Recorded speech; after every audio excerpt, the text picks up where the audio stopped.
আজকের এই রোমাঞ্চকর বিশ্লেষণে সবাইকে স্বাগত। আজ আমরা এমন একটা বিষয় নিয়ে কথা বলতে যাচ্ছি যা একই সাথে একটা শ্বাসরুদ্ধকর ঐতিহাসিক রহস্য, আবার অন্যদিকে চরম একটা আধ্যাত্মিক উপলব্ধির দিকেও নিয়ে যায়।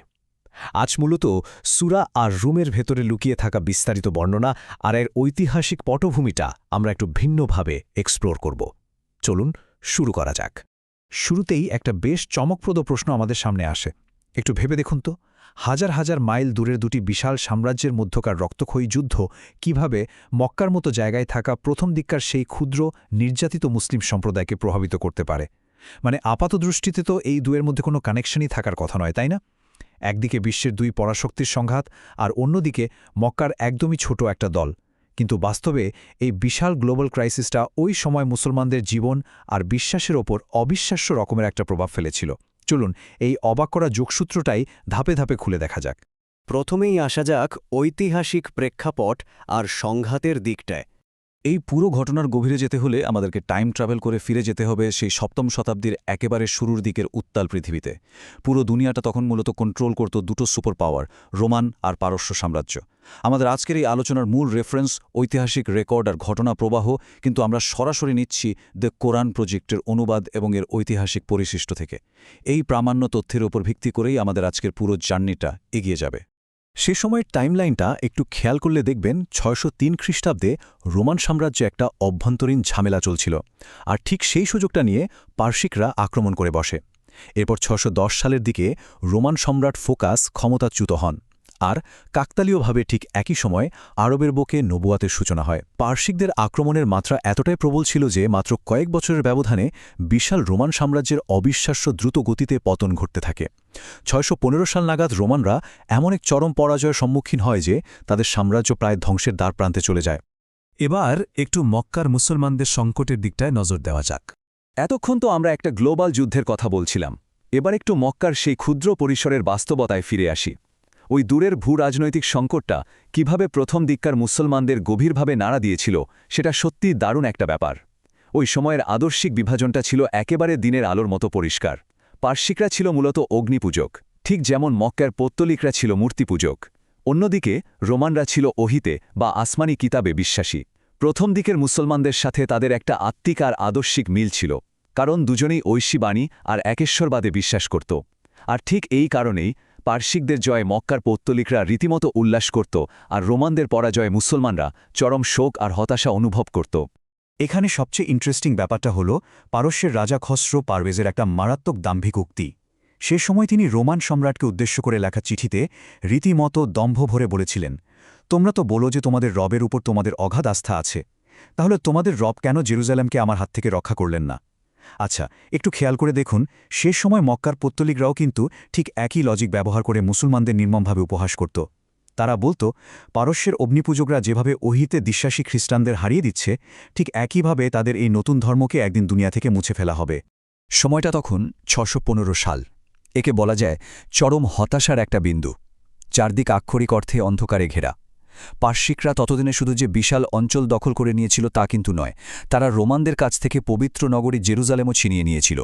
আর ওদিকে মক্কায় মুসলমানদের ওপর অত্যাচার এতটাই চরম পর্যায়ে পৌঁছেছিল যে জীবন বাঁচানোর তাগিদে তাদের একটা দলকে বাধ্য হয়ে আবিসিনিয়ায় পালাতে হয়েছিল। জাগতিক হিসাব নিকাশ করলে এই দুই বিশ্বাসী গোষ্ঠীর পক্ষেই তখন ঘুরে দাঁড়ানোর আর কোনো আশায় অবশিষ্ট ছিল না। ঠিক এই চরম হতাশার মুহূর্তেই আসে এক বিস্ময়কর ভবিষ্যৎবাণী। যখন হতাশা একেবারে চূড়ায়, ঠিক তখন কোরআন একটা দুঃসাহসিকার বলতে গেলে প্রায় অবিশ্বাস্য একটা ভূরাজনৈতিক ভবিষ্যৎবাণী করে বসল। তৎকালীন প্রেক্ষাপটে এটা কল্পনা করাও প্রায় অসম্ভব ছিল। সূরা আর রুমের একেবারে শুরুতেই কোনো রাগঢাক ছাড়াই রোমান দেশে চরম পরাজয়ের ভয়াবহ ঐতিহাসিক বাস্তবতাকে সোজা স্বীকার করে নেওয়া হলো। বলা হলো, রোমানরা পরাজিত হয়েছে নিকটবর্তী অঞ্চলে। এই সুস্পষ্ট ঘোষণাটাই প্রমাণ করে যে তৎকালীন বিশ্বের সবচেয়ে বড় পলিটিক্যাল খবরটা সরাসরি কোরআনের আলোচনার বিষয়বস্তু ছিল। কিন্তু আসল টুইস্ট আর মোড় ঘোরানো ব্যাপারটা লুকিয়ে আছে ঠিক পরের আয়াতে। বলা হলো, কিন্তু তারা তাদের এই পরাজয়ের পর বিজয়ী হবে। একবার ভাবুন তো, যে রোমান সাম্রাজ্য আক্ষরিক অর্থে ধুলোয় মিশে যাচ্ছিল, যাদের সেনাবাহিনী পুরো বিধ্বস্ত, তাদের আবার ঘুরে দাঁড়ানোর এই ভবিষ্যৎবাণী মক্কার পৌত্তলিকদের কাছে ছিল স্রেফ একটা পাগলামি বা হাসি খোরাক। তারা বিন্দুমাত্র বিশ্বাস করতে পারেনি যে এমন কিছু আদৌ কখনো সম্ভব হতে পারে। এই ভবিষ্যৎবাণীর সবচেয়ে ঝুঁকিপূর্ণ আর ড্রামাটিক দিকটা কি জানেন? একটা নির্দিষ্ট সংখ্যা, 10। মূল আরবি ভাষায় এখানে বুদায়ুস সিনিন শব্দটা ব্যবহার করা হয়েছে, ভাষাগতভাবে যার অর্থ দাঁড়ায় 3 থেকে 9 বছরের মাঝামাঝি একটা সময়কাল। অর্থাৎ চ্যালেঞ্জ ছুড়ে দেওয়া হলো যে এই অলৌকিক বিজয়টা 10 বছরেরও কম সময়ের মধ্যে ঘটবে। এটা ছিল রীতিমতো একটা শ্বাসরুদ্ধকর কাউন্টডাউন। চলুন দেখি এই শ্বাসরুদ্ধকর ভবিষ্যৎবাণীর বাস্তবায়নটা আসলে কিভাবে হলো। ইতিহাসের পাতা উনতে আমরা যদি 624 সালে যাই, একেবারে ম্যাজিকের মতো একটা ব্যাপার দেখতে পাব। একই বছর একেবারে সম্পূর্ণ ভিন্ন দুটো রণাঙ্গনে এই দ্বৈত ভবিষ্যৎবাণী বাস্তবে রূপ নিল। একদিকে রোমান সম্রাট হেরাক্লিয়াস অবিশ্বাস্যভাবে ঘুরে দাঁড়িয়ে পারস্যের একেবারে মূল ভূখণ্ডে আঘাত হানলেন এবং তাদের প্রধান অগ্নিমন্দির ধ্বংস করে দিলেন। আর ঠিক একই সময় অন্যদিকে মক্কার সেই ছোট্ট নির্যাতিত মুসলিম দলটি বদরের প্রান্তরে পরাক্রমশালী মক্কার পৌতলিকদের হারিয়ে তাদের ইতিহাসের প্রথম এবং সবচেয়ে যুগান্তকারী বিজয়টা অর্জন করল। এই যে একই সাথে দুটো ঐতিহাসিক বিজয়, এটা সরাসরি কোরআনের এই নির্দিষ্ট আয়াতটার সাথে মিলে যায়। আর সেই দিন মুমিনরা আনন্দিত হবে। সত্যিই ঠিক তাই ঘটেছিল। 624 সালে বদরের ময়দানে মুসলমানদের নিজেদের বিজয়, আর ঠিক একই সময়ে রোমানদের পারস্য বিজয়ের খবর তাদের কাছে পৌঁছেছিল। আনন্দটা তখন তাদের জন্য দ্বিগুণ হয়ে গিয়েছিল। সেই কাউন্টডাউনটা সম্পূর্ণ নির্ভুলভাবে এবং ঠিক নির্দিষ্ট সময়ের মাঝেই পূর্ণতা পেয়েছিল।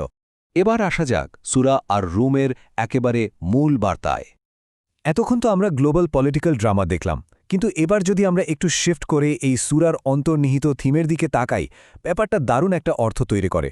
একটা সম্পূর্ণ ধ্বংসপ্রাপ্ত প্রায় মৃত হয়ে যাওয়া সাম্রাজ্যকে ঈশ্বর যেভাবে পুনরায় জীবন দিতে পারেন বা জাগিয়ে তুলতে পারেন, সেটা আসলে মানবজাতির জন্য একটা বিশাল দৃষ্টান্ত।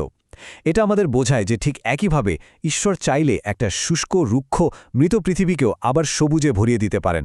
এটা তার অসীম ক্ষমতার একটা অসাধারণ রূপক। সূরা আর রুমের 19 থেকে 21 নম্বর আয়াতগুলোর দিকে তাকালে অবাক হতে হয়। বলা হচ্ছে ঈশ্বর মৃত থেকে জীবিতকে বের করে আনেন, মাটি থেকে একেবারে সাধারণ উপাদান দিয়ে মানুষ সৃষ্টি করেছেন, আর সঙ্গীদের মাঝে গভীর ভালোবাসা ও দয়া স্থাপন করেছেন। এই আয়াতগুলো দারুণভাবে দেখায় যে টেক্সটটি কিভাবে দুই পরাশক্তির বৈশ্বিক যুদ্ধের মতো এত বিশাল একটা প্রেক্ষাপট থেকে সরে এসে একেবারে আমাদের একান্ত ব্যক্তিগত জীবন আর ঈশ্বরের সৃষ্টির সর্বজনীন নিদর্শনগুলোর দিকে ফোকাস করেছে। পুরো আলোচনাটা শেষে একটা কথা একটু গভীরভাবে ভাবার মতো।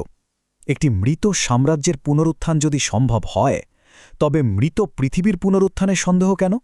অর্থাৎ যে ঈশ্বর ধ্বংসপ্রায় একটা আস্ত সাম্রাজ্যকে একেবারে ধ্বংসস্তূপ থেকে আবার টেনে তুলতে পারেন, তার কাছে কি মানুষের মৃত্যুর পর পুনরায় জীবিত করা বা একটা শুষ্ক পৃথিবীকে আবার প্রাণবন্ত করা অসম্ভব কিছু? এই ঐতিহাসিক ঘটনাটা আসলে শুধু ইতিহাসের পাতাতেই আটকে নেই, এটা সরাসরি আমাদের পুনরুত্থানের দিকেও ইঙ্গিত করছে। এই প্রশ্নটা সত্যিই আমাদের চিন্তার জগতে একটা ধাক্কা দেয়। আজকের এই বিশ্লেষণটি এখানেই শেষ করছি। সামনে আবারও এমন কোনো দারুণ টপিক নিয়ে আলোচনা হবে।